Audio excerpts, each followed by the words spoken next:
welcome to lesson 2-4, topic 2, lesson 4, and we're going to do some graphing on the coordinate plane today.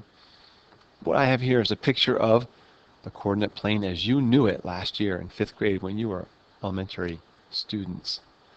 You dealt with only the first quadrant, and we graphed happily using our x and y axis.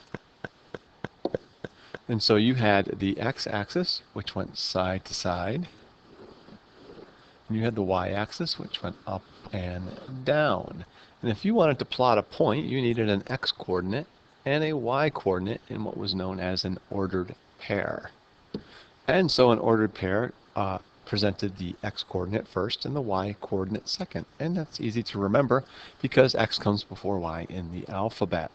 Y also happens to have this up and down part, which may help remind you that that is the axis that goes up and down. So if I had the point, say 2, 5, that means I'd have to have the x-coordinate of 2 and a y-coordinate of 5, and where they meet is the point 2, 5. That was 5th grade math, but some of you weren't satisfied in 5th grade. You thought there's more to the world. You thought, well, what if I want to do some of these really cool dot to dots? And they used middle school math. I'm not afraid, I'm going to take this on. And you did. You took it on. So you had a little bit of a sneak preview of what we're going to do today. And so without further ado, here we go. All right, there's the unmasking, the unveiling. Here we go. We actually have, in our two-dimensional plane, 4 quadrants. Because now that we have our negative integers, we can go negative with this. The x-axis now is again a horizontal line, but it has not only the positive coordinates, but it has the negative coordinates. And the y, that also includes the original positive, but also some negative integers there. We can go negative. And so what we find is we have 4 quadrants now. Quad means 4. And we number them in a counterclockwise direction, starting with the quadrant that you know and love, good old quadrant 1. And then we go in a counterclockwise manner, or if you look at it, it almost looks like the letter C. So we have quadrant 1, quadrant 2, quadrant 3, and quadrant 4. There's Roman numeral 4, right? Sidebar, 5 is that's 5 in Roman numerals, and 1 minus 5, there's a 4. If I wanted to do 6, I'd go on the other side of it. So anyway, that's how we write our quadrants. So this whole thing's called the coordinate plane, and we have the x and y axes. Axes is plural of axis. The origin, just like it was last year, the origin is at 0, 0. It's the start, the beginning of both axes. And origin starts with the letter O, and 0 kind of looks like an O, so maybe that'll help you remember.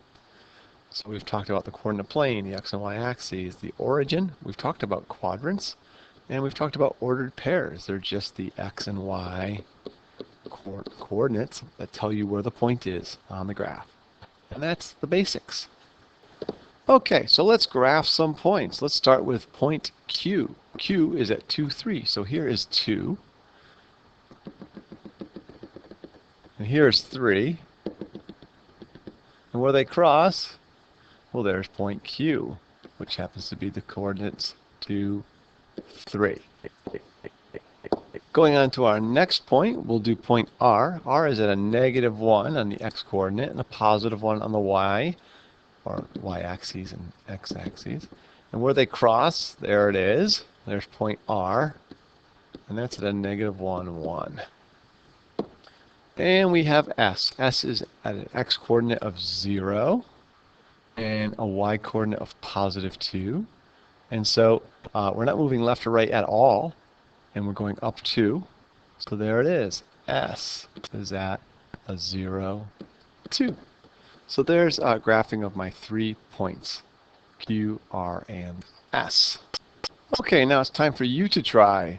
Find the point -2, -3, and which letter is at that location. Go ahead and try it out. We'll talk about it in class. All right, let's apply what we learned about the coordinate plane to a map of the real world of a place called Washington, D.C., our nation's capital. We want to find the coordinates of the location of the Jefferson Memorial.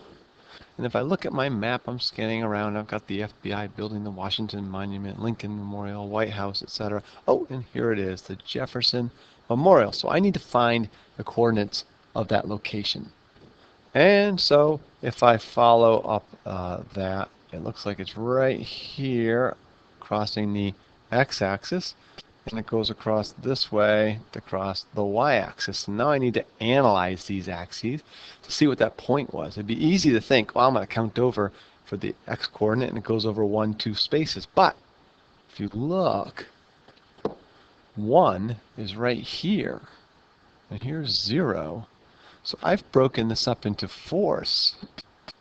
And so this point right here is actually a positive 1/2. And likewise, here's 1, a negative 1 I should say, and a negative 2 broken into fourths. So that point right there is a negative 1 3/4. And so my coordinate for the Jefferson Memorial is the x-coordinate is 1/2, and the y-coordinate is a negative 1 3/4. All right, now it's time for you to try something. Now it's asking, what landmark is located at 2 1/4? So go ahead and look on the map, count over 2 and up a fourth, and what do you see? And we'll talk about it tomorrow in class. All right, the next concept we're going to talk about are reflections, and you reflect over an axis typically, and it's kind of like flipping it over the axis. So here I am reflecting over the y-axis, okay? And you notice when I reflect over the y-axis, the y-coordinate stays the same, and the sign of the x-coordinate changes. That's because it stays just as high. The y-axis point is just as high, but I'm doing the opposite x-coordinate, the opposites that we learned about. And likewise, if I'm flipping it or reflecting it over the x-axis, well, now my distance away from y, x, is going to stay the same, and I'm going to have the opposite value for y. I find it easy if they ask you for reflections just to quickly draw a sketch of the coordinate plane so you can kind of get a feel of what the coordinates should be. All right, well, here we go. The coordinates of A is a negative 3, 5. And I want to know which point is a reflection of A across the x-axis. Well, here is the x-axis right here. And if I flip it over that, it looks like point D is the reflection.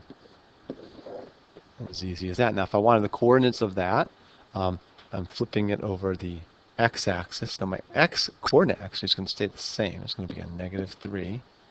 But I'm going to have the opposite value for the y-coordinate. All right, so now we have some straight-up practice. It's a little multiple choice here.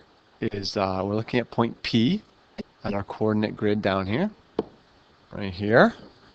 And I want to know what the coordinates of that point are. And it's either going to be choice A, B, C, or D. So that's a multiple choice question.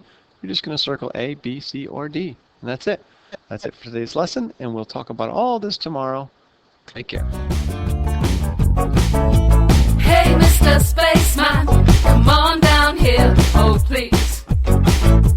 Take me away in your famous laser phaser.